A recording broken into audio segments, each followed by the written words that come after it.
Sebuah unit siber pro perlawanan dilaporkan telah merilis dokumen rahasia yang mengungkap dua sistem militer canggih Israel.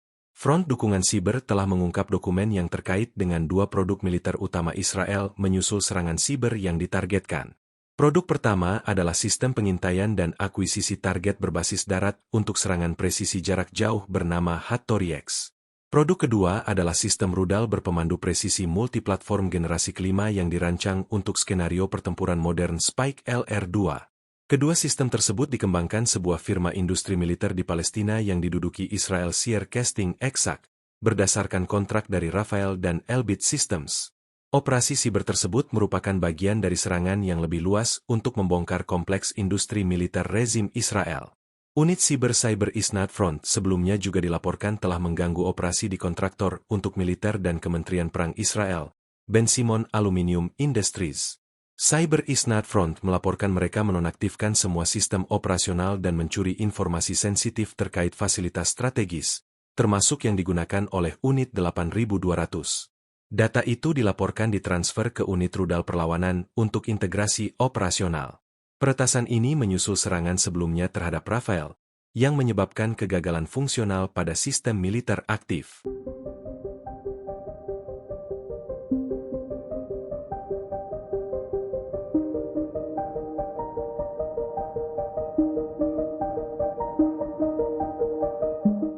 Sirene peringatan merah dilaporkan diaktifkan pada Kamis, 27 Juni 2025, di wilayah pendudukan Israel, tepatnya di kota Yatet yang berada di dekat jalur Gaza. Laporan kemudian melaporkan kalau sebuah roket jatuh di daerah terbuka dekat kota tersebut menyusul peringatan tersebut. Bunyi sirene membuat warga pemukim Yahudi Israel mencari perlindungan karena ledakan terdengar di area tersebut. Belum ada laporan langsung tentang cedera atau kerusakan. Insiden ini terjadi di tengah meningkatnya ketegangan dan aktivitas militer yang sedang berlangsung di wilayah tersebut. Perlawanan Hamas dilaporkan kembali menyala, menyusul meredanya perang Israel dan Iran yang ditandai dengan gencatan senjata setelah saling mengebom selama 12 hari. Sebelumnya, Abu Obaidah, juru bicara sayap militer Hamas, Brigade Al-Qassam, pada Rabu memuji para pejuang kelompok itu atas serangan mematikan mereka terhadap tentara Israel, IDF. Abu Obaidah menyebut operasi terbaru mereka sebagai tindakan keberanian dan kepahlawanan yang tak tertandingi. Pernyataan tersebut muncul setelah penyergapan baru-baru ini terhadap pasukan Israel, yang telah menewaskan 7 tentara, menurut pernyataan militer Israel.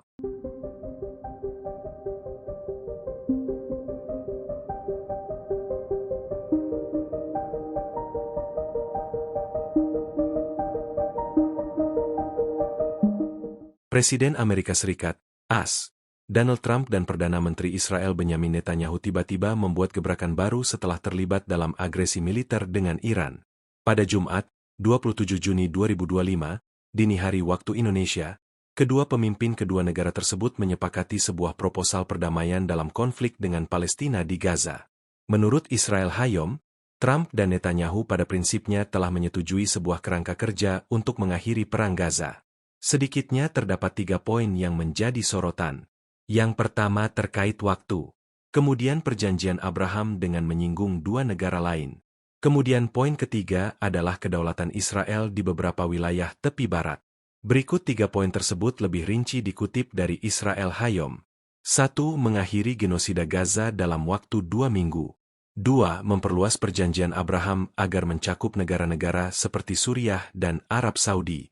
3. Memajukan solusi dua negara dengan kedaulatan Israel yang terbatas di beberapa wilayah tepi barat. Presiden Palestina, Mahmud Abbas menyatakan kesiapannya untuk berunding dengan Presiden Amerika Serikat, Donald Trump demi mewujudkan perdamaian menyeluruh dengan Israel. Pernyataan ini muncul pada Selasa, 25 Juni 2025, dan diberitakan oleh sejumlah media internasional seperti TRT World dan Middle East Monitor.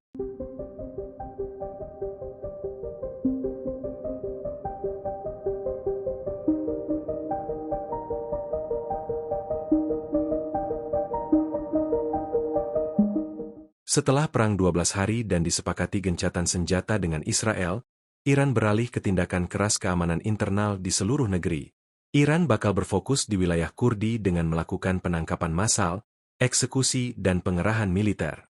Dilansir Reuters, Beberapa hari setelah serangan udara Israel dimulai pada 13 Juni, pasukan keamanan Iran memulai kampanye penangkapan yang meluas disertai dengan peningkatan kehadiran di jalanan di sekitar pos pemeriksaan. Seorang pejabat senior keamanan Iran mengatakan pihak berwenang fokus pada ancaman kemungkinan kerusuhan internal, khususnya di wilayah Kurdi. Satuan paramiliter Garda Revolusi dan Basij disiagakan dan keamanan internal kini menjadi fokus utama. Pejabat itu mengatakan, pihak berwenang khawatir terhadap agen Israel, separatis etnis, kelompok oposisi yang diasingkan yang sebelumnya melancarkan serangan di Iran. Salah satu pejabat yang diberi pengarahan tentang keamanan mengatakan, pasukan telah dikerahkan ke perbatasan Pakistan, Irak, dan Azerbaijan untuk menghentikan infiltrasi oleh apa yang disebut pejabat itu sebagai teroris. Pejabat lain yang diberi pengarahan tentang keamanan mengakui bahwa ratusan orang telah ditangkap. Minoritas suku Kurdi dan Baluch yang sebagian besar beragama Sunni di Iran telah lama menjadi sumber pertentangan terhadap Republik Islam, yang menentang aturan pemerintah Syiah yang berbahasa Persia di Teheran. 3 faksi separatis Kurdi Iran utama yang berbasis di Kurdistan Irak mengatakan, beberapa aktivis dan pejuang mereka telah ditangkap dan menggambarkan gerakan militer dan keamanan yang meluas oleh otoritas Iran. Sementara itu, pasukan Garda Nasional juga telah mengambil tindakan perlindungan, mengevakuasi kawasan industri di dekat barak mereka.